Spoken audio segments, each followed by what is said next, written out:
সমিতির মহাসচিব ইমরান হাসান, স্বাগত আপনাকে। ধন্যবাদ। এই তো জ্বালানি সংকট মাসের বেশি হয়ে যাচ্ছে এবং দেশে এটা পরিবহন খাতেও একটা প্রভাব পড়ছে, পাশাপাশি নিত্যপণ্যের দামেও কিন্তু এর প্রভাবটা পড়ছে। তো আসলে কেমন দেখছেন নিত্যপণ্যের বাজার? দেখুন, এটা নতুন করে বলার কিছু নাই। যে কোনো অজুহাতেই বাজারে জ্বালানি সংকট বলেন, নিত্য প্রয়োজনীয় সংকট বলেন, সব কিছু লেগেই আছে আজকে বহুদিন যাবৎ। আপনি দেখেন, শুধু এক মাস না, বিগত ৩-৪ মাস যাবৎ এলপিজি শর্টেজে আছি আমরা। সরকার নির্ধারিত দামে আমরা এলপিজি পাচ্ছি না, কিন্তু আবার টাকা বেশি দিলে এলপিজি পাওয়া যাচ্ছে। এখন তেলের ক্ষেত্রে একই অবস্থা, সারা দিন পাম্পে দাঁড়িয়ে থেকেও আমাদের গাড়িগুলো তেল পাচ্ছে না, আবার কিছু কিছু জায়গায় বাইরে টাকা দিলে তেল পাওয়া যাচ্ছে। এখন বিষয়টা হচ্ছে যে এই যে ওভার কস্ট এবং সারা দিন গাড়িগুলো বসে থাকা এবং চাহিদা অনুযায়ী তেল না পাওয়া, এটার ইম্প্যাক্ট কিন্তু টোটালি আপনার আমাদের জিডিপিতে পড়বে। এমনি আমাদের জিডিপি সর্বনিম্নমুখী আছে এখন। এখন সামনে কি হবে? এখন আমাদের মতো ছোট ব্যবসায়ীদের উপরে আবার এনবিআর এর খড়ক নেমে আসছে। তারা বিভিন্ন জায়গায় অভিযান চালাচ্ছে, ভ্যাটের নামে, এই নামে, সেই নামে। এখন আমরা কই যাব? এখন এই যে এলপিজি সংকট সেই যুদ্ধের আগে থেকেই শুরু হয়েছে, সেটা তো সমাধান হয়নি। যুদ্ধের কারণে টোটাল সংকটটা এমন এক জায়গায় গিয়েছে যে আমরা এখন নাভিশ্বাস অবস্থা, আমাদের ক্রেতা কমে গিয়েছে, কারণ জনজীবনে একটা আতঙ্ক তৈরি হয়েছে। এবং বিভিন্ন জায়গায় আমাদের কিছু পর্যটন সেক্টরে ব্যবসা আছে, সেখানেও আপনার সরকার স্পেসিফিক কোনো নির্দেশনা দেয়নি যে ওইটা কি অবস্থায় খোলা থাকবে। অ্যাজ ইউজুয়াল সবার মতো বলে দিয়েছে যে মানে 7টার পরে আপনার সমস্ত ব্যবসা বাণিজ্য দোকানপাট বন্ধ থাকবে। এখন আমাদের একটা বিশাল সেক্টর পর্যটন জুড়ে, সেই পর্যটনে হোটেল মোটেল আপনার ধরেন রেস্টুরেন্ট সেখানে আছে, সেখানের ব্যাপারে কোনো আপনার সঠিক নির্দেশনা এখন আমরা পাইনি। অ্যাজ ইউজুয়াল সবার সাথে তো সরকার সেখানে তো ভ্যাট ট্যাক্স পাবে না, এবং সেখানে একটা বিশাল জনগোষ্ঠী কাজ করে। তেলের জন্য আমাদের ট্যুরিস্টরা বিভিন্ন জায়গায় যেতে পারছে না। তেলের টোটাল ইম্প্যাক্টটা কী হবে? এমনি আমাদের কোভিডের পর আমরা ঘুরে দাঁড়ানোর চেষ্টা করছিলাম, এরপরে দেখেন 5ই আগস্টের পরে তো এই পর্যন্ত ব্যবসা আমাদের নর্মাল হয় নাই। তো এখন নতুন গভর্নমেন্ট আসছে, আমরা আসলে অনেক প্রত্যাশা সাধারণ মানুষের নতুন গভর্নমেন্টের উপরে। তো নতুন গভর্নমেন্ট চেষ্টা করছে, কিন্তু আমরা আশাবাদী না। আমাদের আরও কিছু, এখন তারা জুলাই নিয়ে ব্যস্ত। ধরেন সংসদ খুললেই দেখলাম যে জুলাই ছাড়া আর কোনো কথা নাই। এটা কি 1 বছর প্রসপন্ড করে দিয়ে এখন যে আমাদের সারা বিশ্বে বৈশ্বিক যে ক্রাইসিস চলছে, সেই ব্যাপারে আমরা মনে করি যে সবার মনোযোগ দেওয়া উচিত। কারণ এই জুলাই 5ই আগস্ট থেকে যে শুরু হয়েছে, জুলাই করে সাধারণ ব্যবসায়ীরা পথে বসার জোগাড়, সমস্ত ইন্ডাস্ট্রিজগুলো সিক হয়ে যাচ্ছে।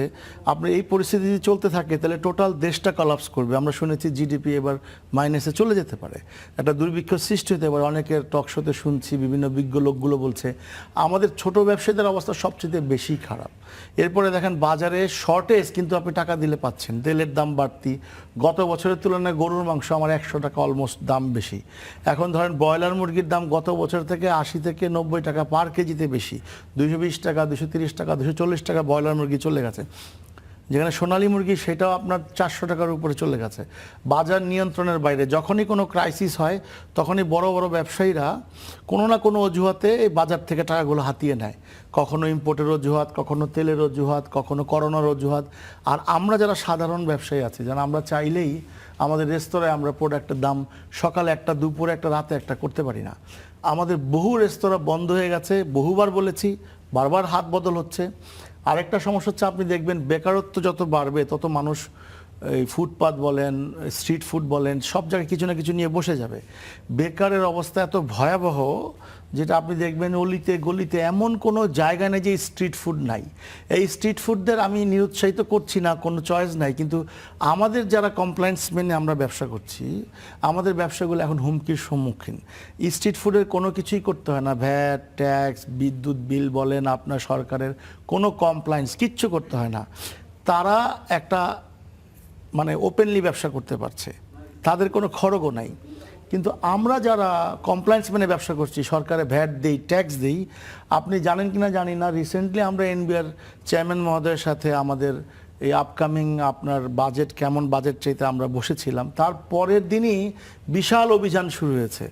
আমরা সরকারকে বলেছি যে, আমরা এনবিআর চেয়ারম্যানকে বলেছি, আসেন আমরা একসাথে কাজ করি, আপনারা যদি আমাদের সমিতির কথা শুনেন আমরা 4 গুণ বেশি রেভিনিউ আদায় করে দিব। হ্যাঁ, উনি পজিটিভ কথা বলেছেন, কিন্তু উনি একা কতটুকু পারবেন? আমরা চাই সরকারের অর্থমন্ত্রী মহোদয়, অন্যান্য যদি প্রাইম মিনিস্টার নিজে পারেন, মাননীয় প্রধানমন্ত্রী যদি বসতে পারেন, ছোট ব্যবসায়ীদেরকে নিয়ে একটু বসা উচিত। ইন্ডাস্ট্রিয়ালিস্টরা তো ক্রাইসিসে আছে, ইন্ডাস্ট্রিয়ালিস্টের সাথে আমাদের ব্যবসাও ডিপেন্ডেন্ট।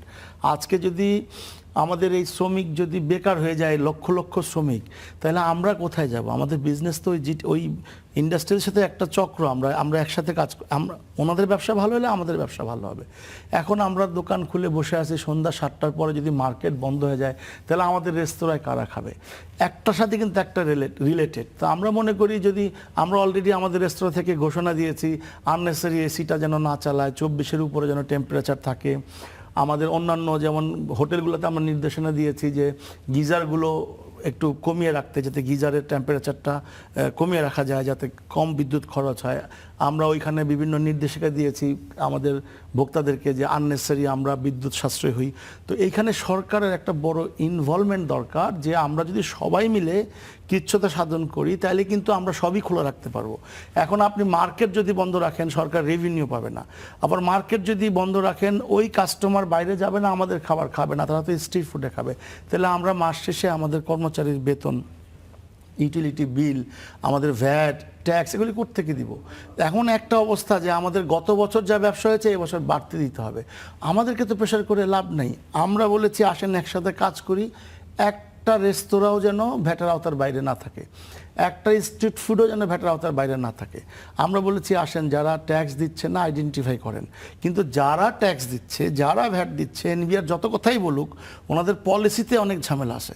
ওনারা এত জটিল পলিসি, এই এনবিআর চেয়ারম্যান উনি আছেন, কতদিন থাকবেন আমি জানি না, উনি চেষ্টা করছেন ফ্লেক্সিবল করার জন্য, কিন্তু টোটাল এনবিআরটিতে একটা আপনার চক্র, আমি বলবো এটা সবাই জানে যে আমরা সাধারণ মানুষরা, সাধারণ ছোটোখাটো ব্যবসায়ীরা আমরা জানি যে আমাদেরকে কত স্রোতের বিপরীতে ব্যবসা করতে হয়।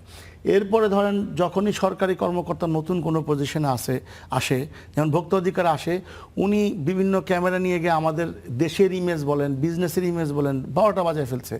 আপনি একা যান, আপনি এই নাম সর্বস্ব সাংবাদিকদেরকে নিয়ে যান, ক্যামেরা নিয়ে আমাদের যে তিল করে ব্র্যান্ড, সেগুলো ড্যামেজ করছে। টোটাল দেশে একটা অরাজকতা চলছে। আমি এই নতুন গভর্নমেন্টের কাছে আমাদের অ্যাসোসিয়েশন থেকে, এবং আমি এই দেশের একজন রেসপন্সিবল সিটিজেন হিসাবে আহ্বান করব, আপনারা জুলাইটা আগামী 1 বছর একটু পজ দেন, 1 বছর পরে দেশটাকে ঠিক করেন, তারপর জুলাই নিয়ে আপনারা বসেন। দয়া করে সংসদে আমাদের যে দেশের বিশাল ক্রাইসিস চলছে, সাপ্লাই চেনে বিশাল সমস্যা হচ্ছে, সমস্ত জায়গায় একটা অরাজকতা চলছে, চেষ্টা করছে গভর্নমেন্ট। কিন্তু এখন আমরা মনে করি যে বিরোধী দল যারাই আছেন, আমাদের সরকারি দল যারা আছেন, এবং যারা রাজনীতির বাইরে আছেন, কিভাবে একটা একসাথে ইউনাইটেড করা যায় সারা দেশের মানুষকে। আপনারা দেখছেন যে পলিটিক্যাল ক্রাইসিস আমরা দেখছি যে সামনে আরও আসবে। কারণ আমি বলতে চাই একটা ছোট ব্যবসায়ী হিসাবে, আমি আওয়ামী লীগের আমলেও বলেছি যে আপনাদের ওই রাজনীতির আপনার ফল ভোগ করতে হবে, ওনারা ভোগ করছে। এখন যারা রাজনীতিতে আছেন, যারা ক্ষমতায় আছেন, তাদেরকেও আমরা বলবো যে ইনক্লুসিভ চাই, আমরা সবাইকে চাই। যারা দোষী, যারা অপরাধী, যারা লুটেরা, তাদের বিরুদ্ধে কঠিন ব্যবস্থা নেন। আর যারা সাধারণ মানুষ, তারা যেন রাজনীতি করতে পারে এবং একসাথে ইউনাইটেড করতে পারে। বিভাজন আর কত হবে আমাদের দেশে? এই বিভাজনের বলি হচ্ছে আমরা ছোট ছোট উদ্যোক্তারা, ছোট ছোট ব্যবসায়ীরা। বড় ব্যবসায়ীরা তো ব্যাংক থেকে ফ্যাসিলিটিস পাচ্ছে, তারা অনেক সময় যাদের সুবিধা অনুযায়ী ব্যাংক থেকে লোন মকুফ করাতে পারছে, তারা ধরেন সমস্ত ফ্যাসিলিটিস তারা পাচ্ছে, আবার তারা দেউলিয়াও হচ্ছে। আবার এক শ্রেণীর আছে যে এই সরকার আসছে, হয়তো তাদের এই কী বলে তাবেদারি করে কিছু লোক আবার কিছু লুট করবে। আমরা দেখছি সরকার কনসার্ন, এটা কতদিন থাকতে পারবে। এখন এই ক্রাইসিসের মধ্যে সরকার একটা বিশাল ক্রাইসিসের মধ্যে ক্ষমতা গ্রহণ করেছে। আমরা সাধারণ মানুষ আশাবাদী যে একটা ইলেকটেড গভর্নমেন্ট আসছে, যেভাবে আসুক, যে কোনো উপায়ে আসুক, আমরা একটা ইলেকটেড গভর্নমেন্ট পেয়েছি। এখন এই গভর্নমেন্টকে আমরা কাজ করার সুযোগ দিতে চাই। আমরা চাই ওনারা সত্যিকারের ফলপ্রসূ ডিসিশন নেবে। অবশ্যই ওই সংশ্লিষ্ট খাতের সবার সাথে যেন বসে, ওই তথাকথিত ওই কিছু লোকজন নিয়ে বসে ওনারা যদি ডিসিশন নেয়, প্রপার ডিসিশন আসবে না। আমরা মনে করি সরকারের কাছে আহ্বান জানাচ্ছি, আমাদের সেক্টরটা অনেক বড় সেক্টর, 4,82,000 রেস্তোরাঁ আছে সরকারি হিসেবে, এবং আমাদের সেক্টরে 2 কোটি লোক প্রত্যক্ষ পরোক্ষভাবে জড়িত। আমাদের 30 লক্ষ শ্রমিক সরাসরি কাজ করছে। আমাদের সেক্টরকে ডেভেলপ করলে আমরা বলেছি যে এখন যে ইনফ্রাস্ট্রাকচার আছে সেই ইনফ্রাস্ট্রাকচারে আগামী 5 থেকে 10 বছরের মধ্যে আমরা স্কিল পিপল তৈরি করতে পারবো মিনিমাম 10 লক্ষ। ওই ধরনের ভিশনারি আমরা কাউকে দেখছি না কথা বলার জন্য। ইমরান হাসান, খুবই সংক্ষেপে একটা উত্তর দেবেন, সেটা হচ্ছে এখন তো বিভিন্ন পরিস্থিতি আপনি তুলে ধরলেন, এগুলোকে যদি সংক্ষেপে আপনাদের দাবি দেওয়া হিসেবে আপনি উপস্থাপন করেন, তাহলে কোন কোন বিষয়ে এখন সরকারের কাজ করা উচিত বলে আপনি মনে করছেন? দেখুন, বিগত সরকারের আমলে দেখেন ওই যে 29শে ফেব্রুয়ারির দুর্ঘটনার পরে একটা টাস্ক ফোর্স হয়েছিল যে আমরা যে 13টা অধিদপ্তর নিয়ে কাজ করছি বিক্ষিপ্তভাবে বিচ্ছিন্নভাবে, এবং আমাদেরকে প্রতি বছর লাইসেন্স রিনিউ বিভিন্নভাবে হয়রানির চরম পর্যায়ে, এবং এটা স্রোতের বিপরীতেই আমাদের কাজ করতে হয়। এখন যারা ক্ষমতা আছেন তারা বিরোধী দলে ছিলেন, তারা কিন্তু তখন আমাদের সাথে ঐক্যমত্য পোষণ করেছেন। ওনারা বলেছেন যদি কখনো ওনারা ক্ষমতায় যায় টোটাল একটা ওয়ান স্টপ সার্ভিসের জন্য চেষ্টা করবেন। কিন্তু বিগত সরকারের সময় আমাদের এই টাস্ক ফোর্স হয়েছিল একটা সমস্ত অথরিটিকে নিয়ে, 2টা মিটিং মাত্র হয়েছিল, এরপর তো সরকার চেঞ্জ হয়ে গেল।